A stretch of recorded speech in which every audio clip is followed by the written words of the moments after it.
പത്മനാഭസ്വാമി ക്ഷേത്രത്തിലെ വളരെ അപൂർവങ്ങളായിട്ടുള്ള വലിയ തോതിൽ വിലപിടിപ്പുള്ള രത്നങ്ങളടക്കം ഇങ്ങനെ ആൻറ്റിക്സ് ഇത് പുരാവസ്തു മാത്രം വാങ്ങിക്കുന്ന അധോലോകങ്ങളുണ്ട്, മാഫിയകളുണ്ട്.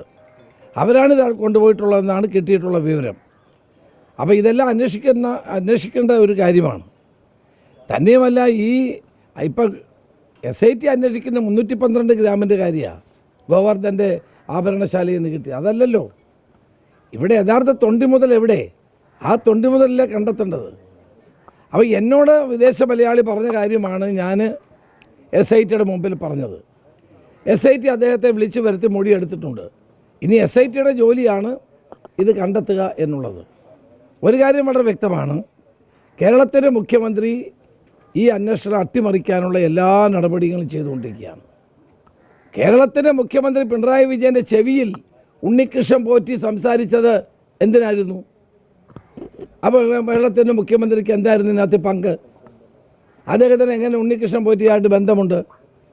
കളവ് പറയുന്നതിനൊരു പരിധിയുണ്ട്. മുഖ്യമന്ത്രി പറയാണ് കോൺഗ്രസ്സുകാർക്കാണ് ബന്ധം. ഒരു കോൺഗ്രസ്സുകാരനും ജയിലിൽ പോയിട്ടില്ല.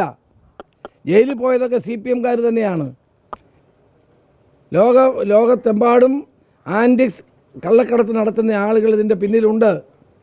അതുകൊണ്ടാണ് ഞാൻ ഇന്നലെ പറഞ്ഞത് CBI അന്വേഷിക്കണം, കോടതിയുടെ മേൽനോട്ടത്തിലായിരിക്കണം ആ അന്വേഷണം. എന്തുകൊണ്ടാണ് ഇതുവരെ പത്മകുമാറിൻ്റെയും വാസുവിൻ്റെയും പേരിൽ പാർട്ടി നടപടിയെടുക്കാത്തത്? മുഖ്യമന്ത്രി ഒരു അക്ഷരം മിണ്ടിയോ? എന്തുകൊണ്ടാണ് അവരെ സംരക്ഷിക്കുന്നത്? ജയിലിൽ കിടക്കുന്ന വാസുവിനെയും പത്മകുമാറിനെയും സംരക്ഷിക്കുക എന്നുള്ളതിൻ്റെ അർത്ഥം അവർക്ക് എന്തെല്ലാം മറച്ചു വെക്കാനുണ്ടെന്നുള്ളതാണ്.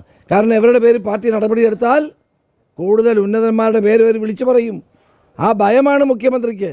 ഈ പുരാവസ്തു സാധനങ്ങൾ, ക്ഷേത്രങ്ങളിലുള്ള പുരാവസ്തുക്കൾ അടിച്ചു മാറ്റാൻ ഉള്ള ശ്രമം വാസു പ്രസിഡൻ്റായിരിക്കുന്ന കാലത്ത് കടകംപള്ളി ദേവസ്വം ബോർഡ് മന്ത്രിയായിരുന്ന കാലം മുതൽ ആരംഭിച്ചതാണ്. അതിൻ്റെ തുടർച്ചയാണിതെല്ലാം. അതിനെ നിസ്സാരമായിട്ട് കാണരുത്.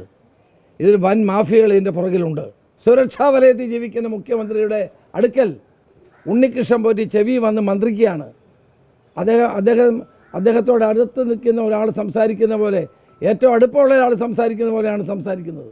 അതിൻ്റെ അർത്ഥം എന്താണ്? മുഖ്യമന്ത്രി പറയുന്നത് ഞങ്ങളുടെ കുറ്റമല്ല, ഭരണത്തിൻ്റെ എതിരായിട്ടുള്ള വികാരമല്ല, ശബരിമല കേസ് ഇതിൽ ബാധിച്ചിട്ടില്ല, ജനങ്ങൾക്ക് തെറ്റുപറ്റിപ്പോയതാണ്. ഇപ്പം പറയും ജനങ്ങൾക്ക് തെറ്റുപറ്റിപ്പോയി, ഇതൊന്നും പ്രശ്നമല്ല, ഭരണവിരുദ്ധ വികാരം ഏശിയിട്ടേയില്ല, ശബരിമല ഏശിയിട്ടേയില്ല. പിന്നെ ആകെ സംഭവിച്ചത് ജനങ്ങൾക്ക് തെറ്റുപറ്റിപ്പോയി, അവർ വേണമെങ്കിൽ തിരുത്തിക്കൊള്ളുക എന്നാണ് മുഖ്യമന്ത്രി പറയുന്നത്. അപ്പോൾ ജനങ്ങൾക്കാണ് ഇപ്പോൾ തെറ്റുപറ്റിയിരിക്കുന്നത്, അല്ലാണ്ട് ഗവൺമെൻറ്റിനോ മുഖ്യമന്ത്രിക്കോ അല്ല. 3 മാസം കൂടെ വെയിറ്റ് ചെയ്താൽ മതി, ജനങ്ങൾ അതുകൂടെ തിരുത്തിക്കൊള്ളും.